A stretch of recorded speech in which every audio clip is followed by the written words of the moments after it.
শেখ হাসিনা তিনটা শর্ত দিয়েছিল, আপনি যদি এই তিনটা শর্ত মানেন তাহলে আপনাকে দেশ থেকে যেতে দেব, লন্ডনে চিকিৎসা করতে দেব।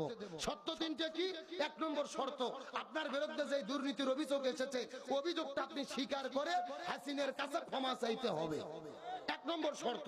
দুই নম্বর শর্ত, আপনার পাসপোর্টের মধ্যে লেখা আছে আপনার জন্ম তারিখ হলো 15ই আগস্ট, এটা কাটে দিয়ে 14ই আগস্ট করা লাগবে।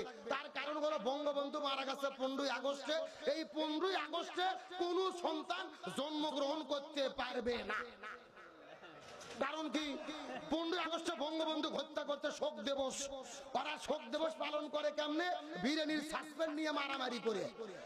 এ কথা কর না কেন? খালেদা জিয়ার হলো জন্মদিন, ওর নেতা কর্মীরা কেক কাটে, ওদের অন্তরে জ্বলে জ্বলে। কথা কর না গে?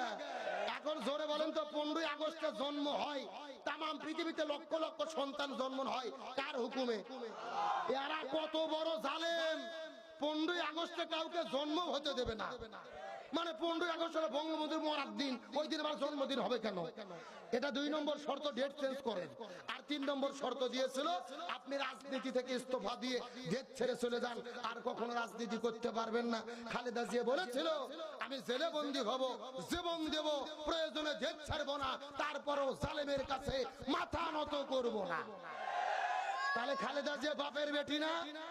আরে ভাই, খালেদা জিয়ার দল আমি করতে না পারি, আপনি করতে না পারেন, তবে উনি যে অবদান রেখেছে এই সত্যকে স্বীকার করতে হবে। আমরা অন্ধ নয়, আমরা সাদাকে সাদা বলি, কালোকে কালো বলি।